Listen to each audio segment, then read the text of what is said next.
Welcome to today's Audit Tuesday. So, this UAttest podcast is going to focus on mentoring the next generation of cyber professionals. So, to lead on this topic, Audit Tuesday has a return speaker, Ted Alben from GetSmart Cyber Defense, a UAttest partner. So, Ted is also leader of a mentoring program at UCLA, helping students map their goals and careers in the cyber world. Hi, Ted. How are you? I'm doing well, and I hope everybody had a happy Halloween. It's a pleasure to be here today. Perfect. So, first of all, Ted, can you please give the Audit Tuesday some background on yourself and your work in cyber? And then we'll talk about mentoring new cyber professionals. Of course, I started out in an engineering capacity. I know that many followed a similar path as a pre-sales engineer, and I worked my way through different vendors, whether it was Cisco, Juniper, HP, Aruba, Palo Alto, even some of the other smaller boutique security companies, like WatchGuard and Checkpoint, Raptor. And over time, what I evolved into after 20 years of practical experience in supporting client organizations globally was the ability to actually have opinions on different technology and different applications and different solution sets. And I became what you would call a security consultant. And one of the things that is very rewarding and challenging at the same time is that the bad guys keep moving the goalposts in terms of where risks are and what threat vectors represent, because every day represents we see a manifestation of new challenges. So, in the positive, boy, it keeps us on our toes and keeps us fresh. And the on the other side of that argument is, man, we can't ever seem to get ahead. So, Ted, let's talk about your mentoring program over at UCLA. Can you tell us a little bit about that? Of course. Uh, I think giving back is a big deal, and I look for places where I can be, very effective in helping shape and support the career trajectories of what I'm going to consider the next generation. You reach that point where you go to the movies and the trailers don't appeal to you at all, and you realize, wait a minute, that's not for me. I've aged out. Well, the fact is, same thing happens in the workplace. We're now looking at the institutions that are supposed to be curating these gifted people and preparing them to come into the workplace. So at UCLA, I've been a mentor for that 15 years, helping people in systems integration. But more recently, as I noticed that some of the landscape on their interests had changed to include Internet of Things, cybersecurity, and now the worst one is artificial intelligence. Because when you're talking to somebody who is a senior or maybe in a master's program, and I work with people who are undergrad all the way through doctoral studies, and the consistent need here is they got no idea what they got to do to get a job, and they have no idea what they would even do on day one. It's absolutely amazing when I explained that you need to have a marketable skill. You need to have a tangible, well-defined, contained offer that you bring into the workplace. And it can be as simple as, on my first job, I knew how to make coffee and I knew how to pick up lunch, because that's all they needed from me. And I was in an environment where I could learn and absorb, and I was supposed to, by osmosis, pick up engineering solution sets by reading sales orders. So with the mentoring process, what I'm finding is that there is a delta between these amazing skills and a total disconnect between skills and experience and objective. And that's really a very, very solid foundation to build upon. So, do you have some more examples of where these students are struggling to get into the workforce? Of course. We'll just pick today I had some mentoring meetings this morning. The most recent one is a multilingual technical writer and computer science engineer with a master's in business. And this is a grad student.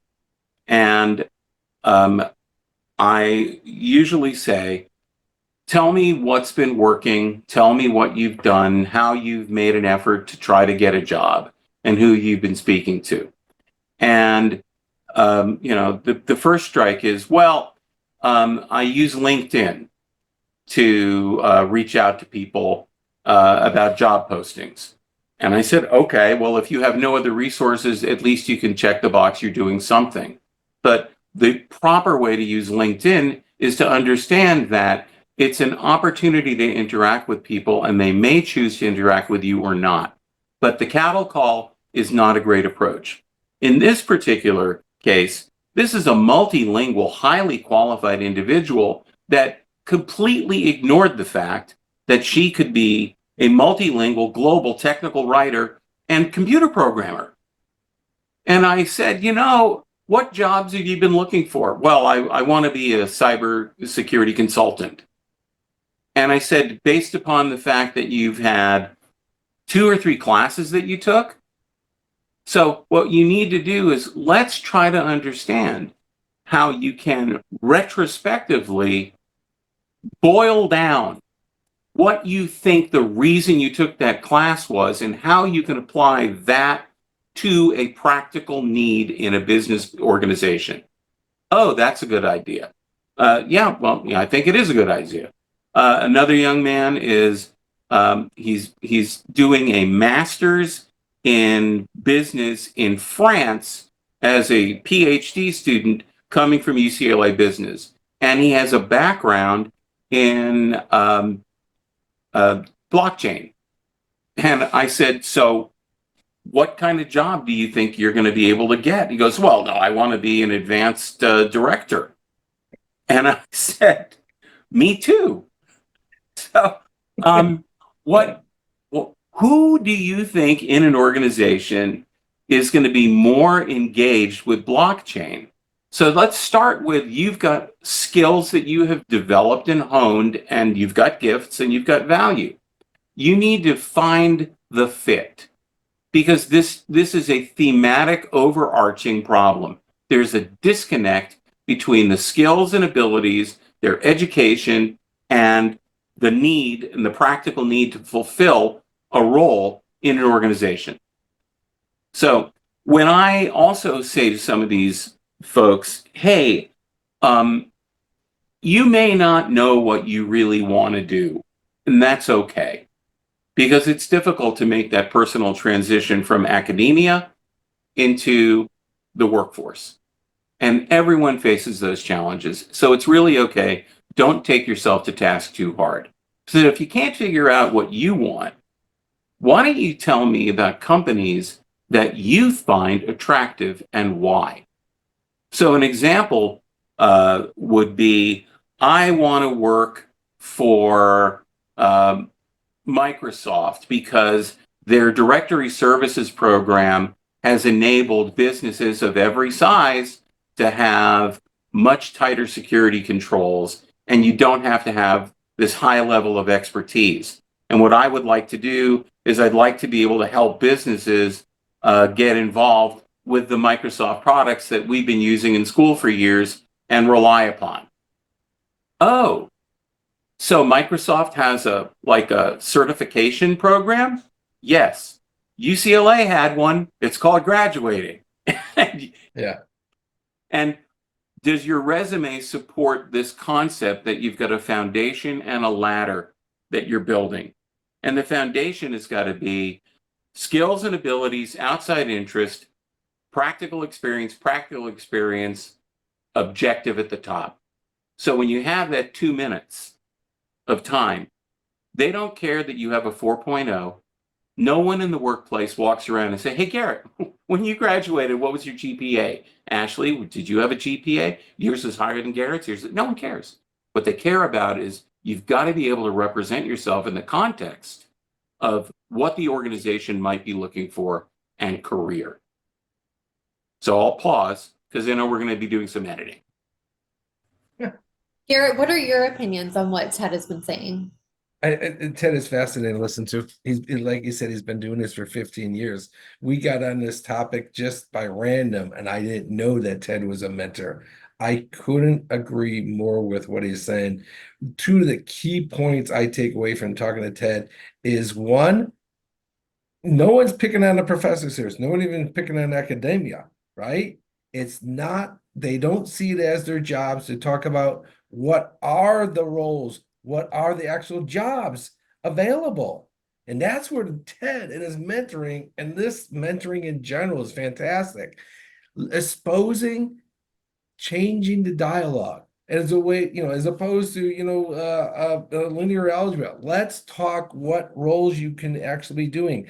I never knew sales engineers existed. Me and Ted were talking about that, right? That is a wonderful job for people out of college. You like the program, but you like people. Great. Why don't you become a sales engineer? Just one example. Okay. The other one, and I would just say straight out, internships, friends. I did one in college. It changed the way, not only did it change the way I looked at computers, but most importantly, it changed the way I dialogue with the interviewers, right? I literally just looked at them and said, I love to work and I love this, this, and this. And that distinguished me from the other people interviewing, that they saw that I had a passion, action for work, and I liked work, and I could express that in a job that I did. So that's where I'm in violent agreement with Ted. Take it away, Ashley. Well, hang on. One other thing to add on to this. Why I care about you, why I'm interested in you, has got to be something that the candidate expresses immediately. Because otherwise, what you're finding is it's just this general, free-flowing stream of consciousness discussion that doesn't lead to the appropriate outcome. You need to rehearse and predict the outcome is you need to get a job offer. So if you have an internship, that's your chemistry, petri dish. That's your lab environment where you're going to say, I have an objective for my internship, which includes, first and foremost, meeting all of their requirements, being exemplary and stellar, making sure that I communicate, that I get recognized in the work that I'm doing, and finding a way while I'm there to build bridges that could lead to other opportunities. And you know what, Garrett? If you don't tell them, they don't know. They don't know. They don't know. They think, oh, they know I'm working hard. Do they? That's just all part of it. Go ahead. I'm sorry, Ashley. You're fine. So, Ted, can you share with the audience how they can get in touch with you? If you are affiliated with a UC, University of California program, whether as an undergrad or a graduate, and I have broken the rules and I am working with students who are from USC because they've buttered me up. They've appealed to my ego, right? You go to UCLA1.com, and UCLA1.com has a mentoring portal, and the prospect and the mentees have this amazing community that they can tap into. And there's all types of special interest groups that might be represented there, whether it's by a vertical market or healthcare, technology, compute, business development, government affairs. And there are specific programs within as subsets, like one that I accepted, even though I don't qualify. It's like Latin American business tech execs that want to help Latin American students. And I've explained, I don't, guys, no, I don't meet the criteria. And they said, yeah, but you're an Angelino. I said, okay, got it. So there's a lot of great people out here. UCLA1? UCLA1.com. Perfect. Take it away. O-N-E, not a, it's an O-N-E. UCLA1.com. Okay. Perfect. And then we at YouAttest can be reached at youattest.com, or of course, just write us at info@youattest.com. Thank you so much Ted for being here. We really appreciate it. It's great. It's great. And you know what? They wouldn't know about a company like YouAttest unless they had run across a guy like me who can say, we learn every day. And I didn't know about YouAttest until most recently, and it's opened a lot of doors too. Thanks a lot. Great stuff, guys. Thank you. Bye.